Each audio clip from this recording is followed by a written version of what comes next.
اور ہمارا یہ دین ایسا دین ہے کہ جس دین کی بنیاد اور جس دین کا میں اہم اگر کچھ ہے تو وہ قربانی ہے۔ جب ہم دیکھتے ہیں کہ اس ماہ کی ہمارے اس دین کے جو سال ہیں، ہمارے مذہبی جو سال ہیں، ان کی ابتدا کہاں سے ہو رہی ہے تو پتہ چلتا ہے اس کی ابتدا محرم الحرام سے ہو رہی ہے، کہ جہاں رسول کا ایک نواسا محمد عربی صلی اللہ علیہ وسلم کا ایک جان جگر، وہ اپنے امت کی قربانی، اپنے خاندان کی قربانی دینے کے لیے آگے بڑھ رہے ہیں۔ تو اسی ماہ کے آخری ماہ میں، اسی سال کے آخری ماہ میں جب عید الاضحیٰ آتا ہے تو وہاں دیکھتے ہیں کہ انہی کے جد حضرت اسماعیل کی قربانی دینے کے لیے حضرت ابراہیم آگے بڑھ رہے ہیں۔ تو اس ماہ میں دیکھا جائے تو اس ماہ کا تعلق قربانی سے ہے، اور یہ آخری ماہ ہے، اور جو اول ماہ ہے اس کا تعلق بھی قربانی سے ہے۔ تو گویا اسلام درس یہ دے رہا ہے کہ تمہاری ابتدا ہونی چاہیے تو قربانی سے تمہاری انتہا ہونی چاہیے۔ فرمایا اے نبی آپ ان سے فرما دیں کہ جو ہماری زندگی ہے وہ اس انداز کی ہے کہ ان صلاتی، میری نمازیں، ونسکی، نسک کے معنی ہوتے ہیں عبادت کے، لیکن خاص طور پر یہاں جو معنی ہے وہ قربانی ہے، کیونکہ ہر عبادت ایک قربانی مانگتی ہے۔ نماز پڑھنی ہے تو نیند قربان کرنی ہوگی، نماز پڑھنی ہے تو کاروبار کو ترک کرنا ہوگا وقتی طور پر، روزہ رکھنا ہے تو روزے کی تکالیف کو برداشت کرنا ہوگا، جب انسان زکوٰۃ دے گا تو مال کی قربانی کو برداشت کرنا ہوگا، حج کرنے جائے گا تو سفر کے جو معاملات ہیں، گھر سے دوری ہے، سفر کی مشقتیں برداشت کرنی ہوگی۔ ہر عبادت قربانی مانگتی ہے۔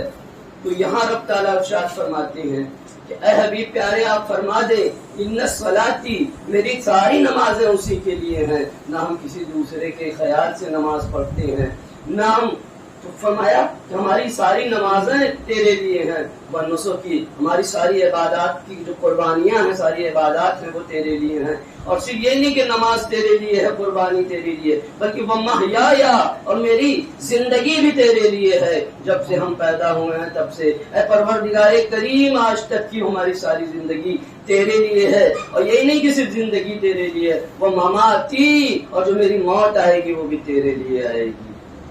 اور اے اللہ للہ رب العالمین۔ حضرت مالک بن دینار ایک بزرگ گزرے ہیں، وہ فرماتے ہیں کہ جب میں حج کو پہنچا تو میں کیا دیکھتا ہوں کہ ایک نوجوان میرے ساتھ حج کے لیے وہ بھی جا رہا ہے۔ میں نے اس جوان سے پوچھا کہ تمہارے پاس تو کوئی ساز و سامان نہیں ہے، تمہارے پاس تو کوئی بکسا نہیں ہے، پانی کے لیے کوئی مشکیزہ نہیں ہے، تم آخر کہاں سے آئے ہو؟ تو کہا ہم اللہ کے یہاں سے آ رہے ہیں۔ کہا اچھا جانا کہاں ہے تمہیں؟ کہا ہمیں اللہ کے یہاں جانا ہے۔ کہا ساز و سامان دکھائی نہیں دیتا، پانی دکھائی نہیں دیتا؟ فرمایا ہمارے پاس سب کچھ ہے۔ کہا نظر تو کچھ نہیں آتا، تمہارے جیب میں تو پیسے بھی نظر نہیں آ رہے ہیں، تن پہ ڈھنگ کا کپڑا بھی نہیں ہے۔ اس نے کہا کہ جب میں گھر سے چلا تھا تو میں 5 چیزیں لے کر کے چلا تھا، ان 5 چیزوں کی وجہ سے مجھے کسی چیز کی کمی نہیں ہوتی۔ کہا کیا لے کے چلے تھے آپ؟ کہا میں لے کے چلا تھا کاف ہا یا عین صاد، یہ حروف مقطعات میں سے ہیں، اور ہم اہل تصوف کے ہم بزرگوں نے اس کے بڑے معاملات بتائے، اس نام میں بڑی برکتیں ہیں۔ تو حضرت مالک بن دینار عرض کرتے ہیں میرے سمجھ میں نہیں آئی کاف ہا یا عین صاد یہ ہے کیا؟ یہ تو قرآن پاک کی آیت ہے، مگر یہاں آپ کی کیا مراد ہے؟ تو میں کاف سے میری مراد یہ ہے کہ اللہ میرے لیے کافی ہے، مجھے کسی دوسری چیز کی ضرورت نہیں۔ ہاں سے میرے لیے مراد یہ ہے کہ ہاں اللہ میرا ہادی ہے، مجھے کسی کی ہدایت اور رہنمائی کی ضرورت نہیں۔ یا میرے لیے اس لیے ہے کہ یا سے یحیی، وہی مجھے زندگی دینے والا ہے، جب تک وہ زندہ رکھے گا کوئی مار نہیں سکتا ہے۔ اور عین سے مراد یہ ہے کہ عالم ہے، وہ میرے ہر چیز کا عالم ہے، میرے گناہوں کی بھی خبر رکھتا ہے، میرے دل کے جذبات کی بھی، اور میرے دل کے ایک ایک دھڑکن کی اس کو خبر ہے۔ اور صرف یہی نہیں، فرمایا سعد، وہ اپنے وعدوں میں صادق ہے، سچا ہے، اس نے وعدہ کر رکھا ہے وہ میری کفالت کرے گا تو وہ کفالت کرے گا۔ حضرت مالک بن دینار کہتے ہیں کہ اس کے بعد ہم نے اس کو اپنی قمیض دینی چاہیے. اس نے کہا ہم تیری قمیض نہیں لیں گے. کہا کیوں نہیں لوگے؟ کہا یہ دنیا کے مال بڑے عجب چیز ہیں، اگر ہم اس قمیض کو لیتے ہیں تو یہ ہمیں بڑا نقصان دے گی. 4 دن میں تو یہ قمیض پھٹ جائے گی، لیکن اس کے جو حساب ہم کو آخرت میں دینے ہوں گے وہ اتنے طوال اور اتنے طویل ہوں گے کہ ہم اس کی داب نہیں لاتے. یہ دنیا کے مال، انہوں نے فرمایا اگر اس کو، یہ دنیا کے مال ایسے ہیں کہ اگر یہ ناجائز کمائے جائیں تو بھی رب کے بارگاہ میں بہت سخت عذاب جھیلنا ہے، اور اگر جائز بھی کمائے جائیں تو اتنا لمبا اس کا حساب دینا ہے کہ بندہ عاجز آ جائے. تو اس کے کچھ دن کے بعد فرماتے ہیں تھوڑی اور دور کی سفر بڑھا، اس کے بعد ہم نے اس کو کہیں نہیں دیکھا، یہاں تک کہ یہاں تک کہ جب ہم نے اس کو مقام پہ دیکھا، مقام مینا پر، تو پھر وہ کتاب نہ لا سکا اور نعرہ تکبیر اللہ اکبر کہتے ہوئے اس کا انتقال ہو گیا. اور جب اس کا انتقال ہوا تو مالک بن دینار کہتے ہیں، کتابوں میں یہ بات ملتی ہے کہ غیب سے آواز آئی کہ ھذا عبداللہ و ھذا ولی اللہ ھذا مقتول من سیف حجر اللہ من سیف اللہ.